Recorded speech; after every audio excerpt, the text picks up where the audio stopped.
Alors, nous sommes livrés chez Numérimatch, donc le lendemain de la sortie du firmware 3.0 pour l'iPhone. Nous sommes livrés à un petit install et un test sommaire qu'on va vous détailler. Alors, vraiment, je découvre. J'ai installé sur cet iPhone 3G le firmware 3.0 il y a à peine 5 minutes. Donc, j'ai restauré mes réglages. Alors, je n'ai absolument pas récupéré mes applications. Mais ça c'est un petit peu normal. Pour ça il faut attendre, j'imagine une autre version du firmware pour les développeurs. Première nouveauté dès le dock, c'est que à l'écran d'accueil, quand vous tournez de l'autre côté, apparaît l'item de recherche. Donc vous pouvez ici, par exemple si je cherche le poste, voilà, je vois apparaître et les mails échangés, éventuellement tout ce qui contient le terme le poste. Donc on a vraiment une recherche efficace entre les applications, ça c'est vachement bien. Et en plus ça me rappelle personnellement l'Android où il y a où le dock en fait, l'écran d'accueil est polarisé, c'est-à-dire ici on a au centre et à droite les applications et à gauche la recherche. Donc très pertinent, et en plus on y accède d'une main.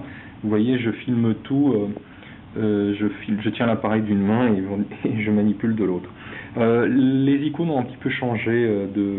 Il y a une espèce de texture dans la partie téléphone ici et dans l'application message. Bon, les messages là, rien de neuf, on accède à nos propres SMS, MMS.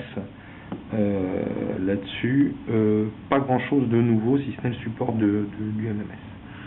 Moi, j'ai lancé l'application Plan. Là, jusqu'ici, vraiment, je n'ai rien trouvé de neuf. Donc, peut-être que c'est une autre version. En tout cas, sur celle que j'ai, je n'ai rien trouvé de signifiant.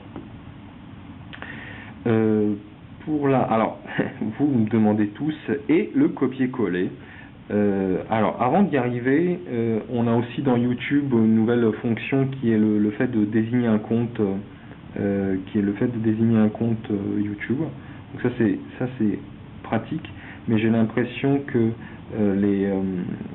les comptes de YouTube français ne sont pas supportés. J'ai rentré le mien, pour l'instant il ne marche pas, mais c'est normal, c'est une bêta. Qu'est-ce que j'ai encore?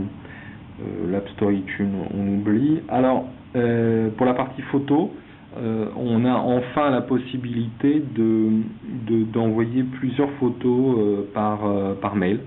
Donc, par exemple, si je sélectionne ici envoyer, il m'est possible de faire plusieurs sélections comme ça, et donc ici vers le bas, donc soit de partager ou d'envoyer. Envoyé par courrier, vous voyez, très très pratique. Dans les réglages, vous verrez aussi, on vous détaillera des photos dans une galerie. Je ferai des photos d'écran de tous les réglages disponibles, comme ça vous pourrez voir vous-même éventuellement les nouveautés pour ceux que ça intéresse. Alors, quand même, tout le monde attend le copier-coller. Alors, je vais m'exercer. Je vais aller à une version, donc je vais recharger une page de Numérimatch. Vous voyez, j'accède en 3G. Je vais accéder à un article. Et alors là, on pratique non pas le double-clic, mais le double-clic retenu, c'est-à-dire tape et je maintiens. Et là, désormais, vous voyez, j'ai la zone. Je peux sélectionner la partie à éventuellement copier, donc en encadrant avec le petit truc ici, que je vais copier. Et comme il est multi-applicatif, il me suffit.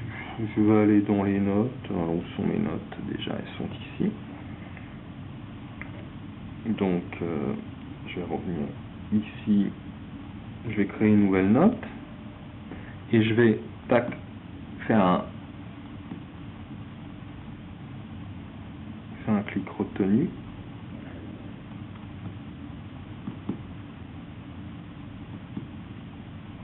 Ah non, ça n'a pas marché. Alors, on retourne.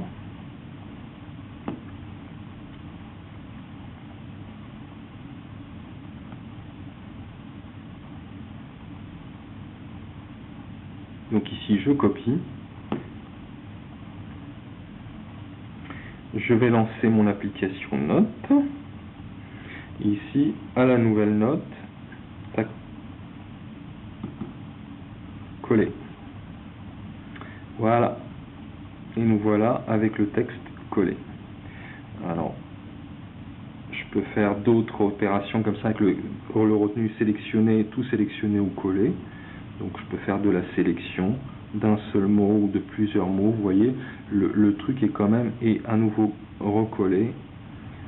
Ici, par exemple, hop, coller, c'est vraiment génial. Donc le copier-coller avec un seul doigt est vraiment extrêmement facile à utiliser, toujours, vous voyez, avec une seule main.